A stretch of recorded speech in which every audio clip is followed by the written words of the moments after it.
è capire che dobbiamo scegliere, nel senso dobbiamo affidarci a mani competenti e quindi, visto che le associazioni di consumatori sono tante, conviene veramente andare a vederci lo storico di queste associazioni per capire come si sono comportate nel tempo e andare magari a capire qual è quella migliore a cui fare riferimento. Quindi dopo, vabbè, innanzitutto sono Daniele Pesco, sono in Commissione Finanze, scusate ma volevo riallacciarmi a ciò che stava dicendo adesso l'Avvocato. Sono in Commissione Finanze e insieme a tutti i colleghi con i quali abbiamo lavorato in questi ultimi mesi ci siamo resi conto di quali abusi ha commesso questo governo verso non solo i risparmiatori, gli obbligazionisti, gli azionisti, ma anche verso tutto il sistema bancario. Questo perché, avendo fatto ciò che hanno fatto, cioè quel decreto cosiddetto salvabanche, hanno veramente messo a repentaglio il sistema italiano bancario, perché la gente non si fida più. Se stasera siamo qui in tanti a cercare di capire qualcosa in più sul sistema bancario, è perché abbiamo il timore che cose di questo genere possano capitare ancora. E probabilmente, come si diceva prima, probabilmente non siamo ancora arrivati alla fine, perché probabilmente le cose non potranno che continuare a peggiorare. E in queste serate noi cosa cerchiamo di fare soprattutto? Abbiamo cercato di spiegare che cosa è successo col decreto salvabanche. Ora però, venendo qui stasera a Montebelluna nel Veneto, abbiamo avuto un pochino, almeno io personalmente, un pochino di ansia da prestazione, nel senso, mi sono detto, vado in Veneto, una terra non toccata dal decreto salvabanche, dobbiamo per forza parlare delle banche venete. E difatti difatti, giustamente voi volete questo. E quindi io ho cercato di riassumere un pochino i dati, quantomeno. Però prima di illustrarli vorrei portarvi a ragionare su questo. Arrivo, scusatemi.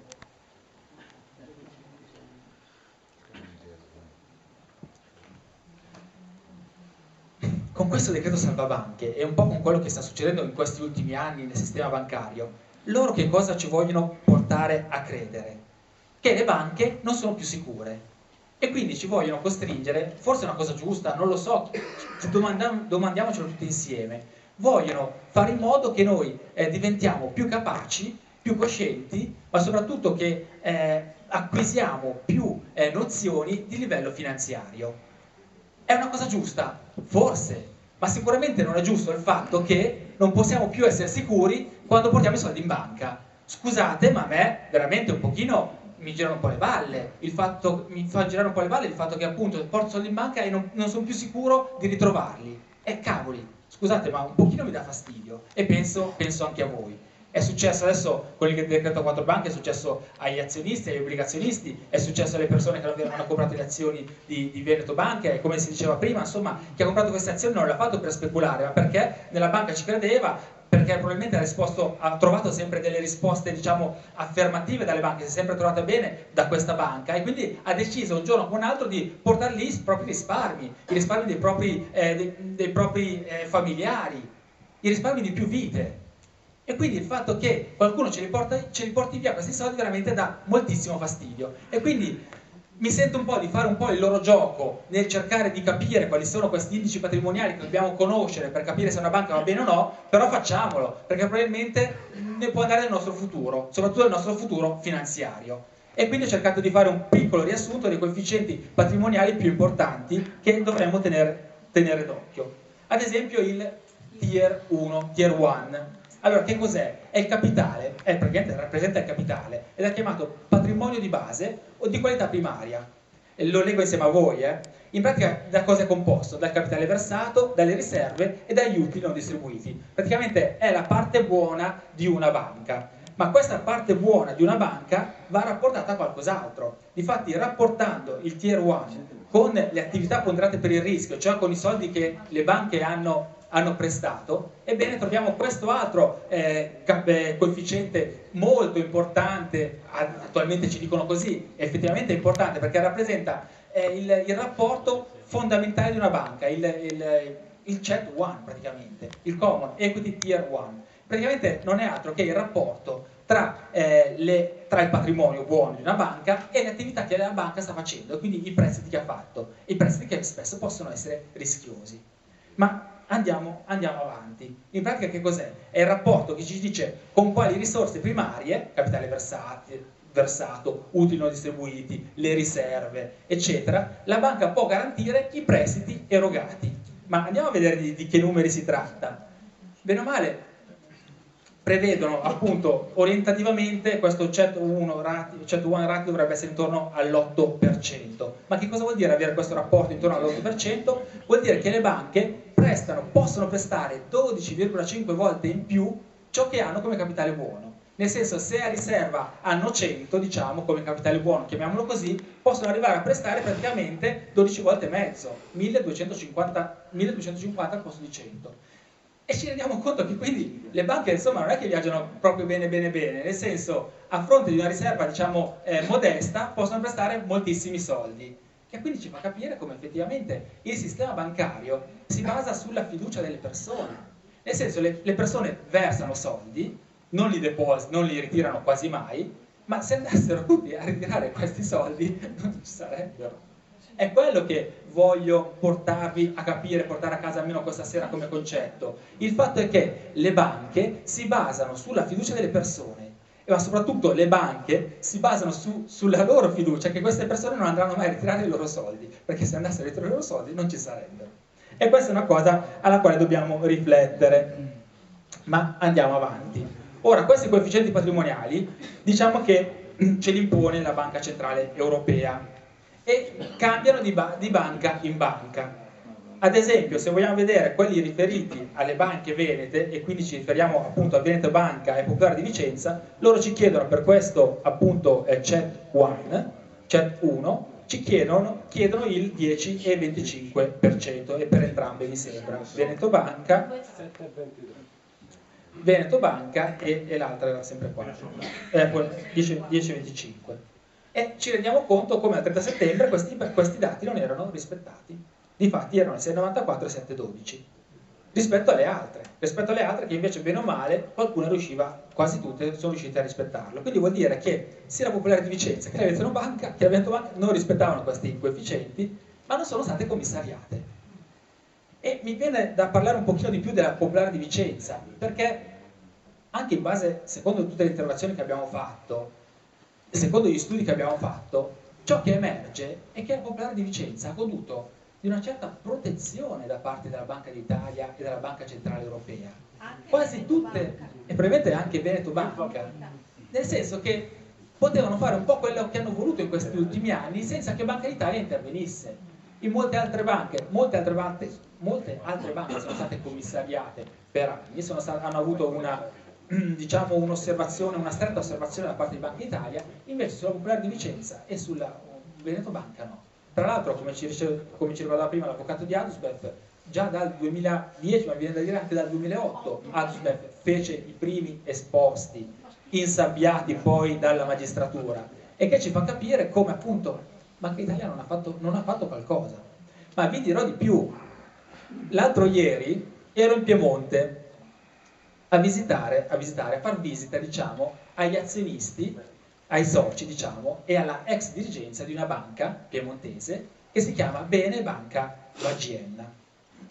Questa banca, quello che ho scritto anche nelle slide, ha avuto solo una colpa, quella di essere piccola e buona, nel senso che aveva i conti in ordine, andava bene, ma Banca d'Italia, forse proprio per quello, gli ha messo gli occhi sopra, facendo delle ispezioni. E quando uno fa delle ispezioni qualcosa che non va lo trova sempre. Tant'è che dopo pochi mesi l'ha commissariata, ha mandato lì dei commissari, e questi commissari, guarda caso, uno di questi era mi sembra, membro del consiglio di amministrazione di una società finanziaria, la Marzotto Sim. E guarda caso, la Marzotto Sim era partecipata anche dalla Popolare di Vicenza. Ebbene, questi commissari non hanno fatto altro che prendere le risorse della Bene Banca Bagienna e portarle nella Popolare di Vicenza, attraverso obbligazioni, attraverso apertura di conti correnti.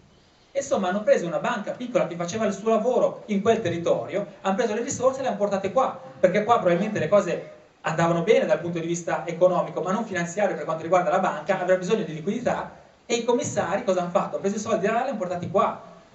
E questa è una cosa sbagliata, perché quella banca là andava bene. E anche il presidente, diciamo, insomma, il consiglio di amministrazione non andava così male. Poteva avere sì dei difetti, ma potevano essere tranquillamente corretti, non aveva bisogno del commissariamento. E invece è successo questo. E cose simili sono successe anche alla Popolare di Spoleto. Guarda caso anche lì commissari, vabbè, forse c'è una situazione un po' più complessa, un po' più critica, ma anche lì sono arrivati i commissari, e cosa hanno costretto la banca? Hanno costretto la banca a fondersi, anzi ad essere acquistata dalla banca di Desio. Anche questa è un'operazione che non c'è bisogno di fare. Insomma, Banca d'Italia, il concetto che mi piacerebbe trasmettervi stasera, è che spesso ha abusato del proprio ruolo per fare politica bancaria, non per vigilare. Se c'è una banca che va male, negli anni scorsi è sempre successo così, c'è una banca che va male, le altre banche si mettono d'accordo e bene o male fanno qualcosa, o prestano i soldi o se l'acquistano. È successo sempre così. È successo sempre così anche con la Cassa di Risparmio, abbiamo parlato anche col presidente dell'associazione della Cassa di Risparmio, bene o male funzionava così. E invece adesso sembra che Banca d'Italia invece voglia fare un po' il passo più lungo della gamba, voglia governare lei a tutti i costi, voglia governare nel senso di decidere lei che sorti far prendere alle varie banche. E così è successo con la Banca Magienna, è successo con la Popolare di Spoleto.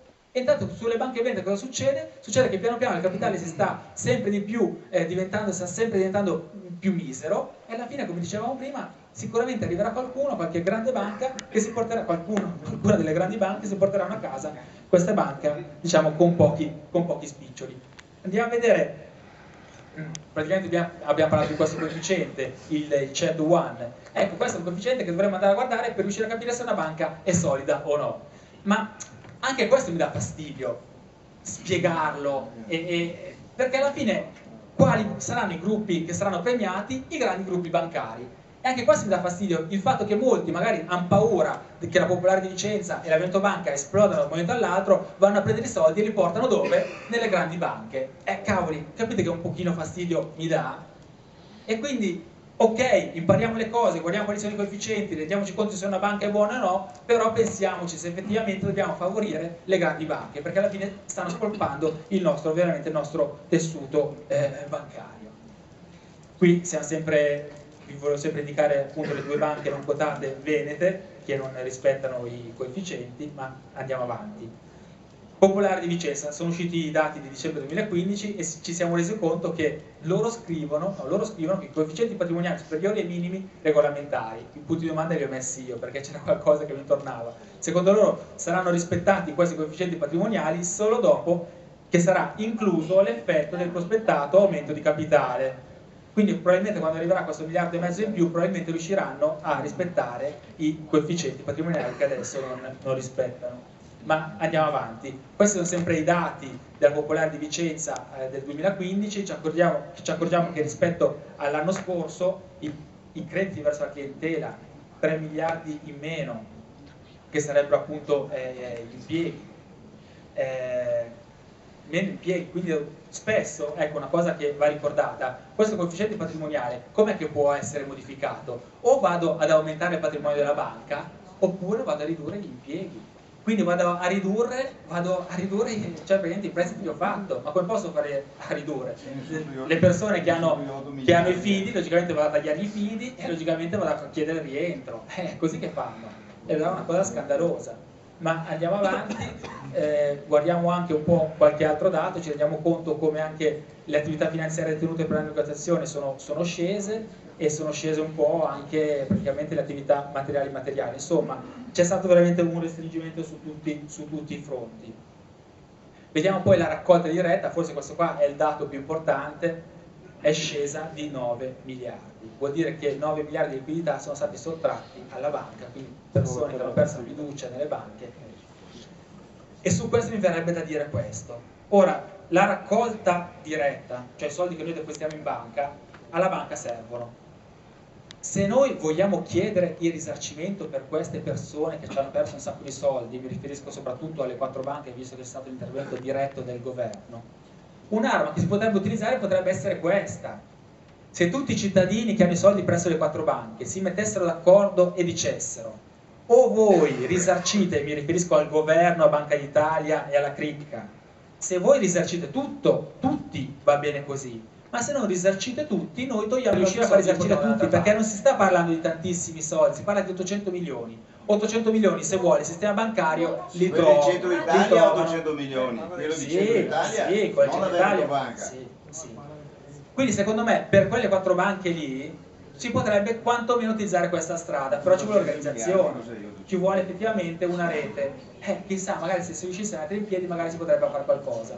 E ciò non toglie che una mossa di questo genere potrebbe essere usata anche qua. Vogliamo che i nostri diritti vengano rispettati? Sì. E allora bisogna organizzarsi. Una quantitativa enorme, non so se avete fatto i conti. Sappiamo, sì. Certo, no, sappiamo bene che sono cose diverse, lo so. Ma andiamo avanti, questi sono praticamente il conto economico consolidato e anche da questa slide ci rendiamo conto che le cose non sono veramente peggiorate. E anche da qui che cosa capiamo? Capiamo che alla fine sembra che negli ultimi anni hanno tenuto qualcosa nascosto e piano piano hanno cercato di tirare fuori le cose e solo adesso ci rendiamo conto che questi conti fatti bene fanno rimettere un sacco di soldi alle persone che queste banche hanno. Qui siamo ancora sulla Vicenza dove si vede che praticamente i crediti deteriorati sono cresciuti di 1 miliardo in più. E questo logicamente fa sballare i conti. E lì c'erano già, no, difatti però li hanno fatti emergere adesso. La relativa incidenza sul totale dei crediti è pari al 21%. Ciò che ci desta un pochino di stupore è l'incidenza di copertura dei crediti deteriorati, perché anche nelle 4 banche del salvabanche ci siamo resi conto che la copertura non era così male.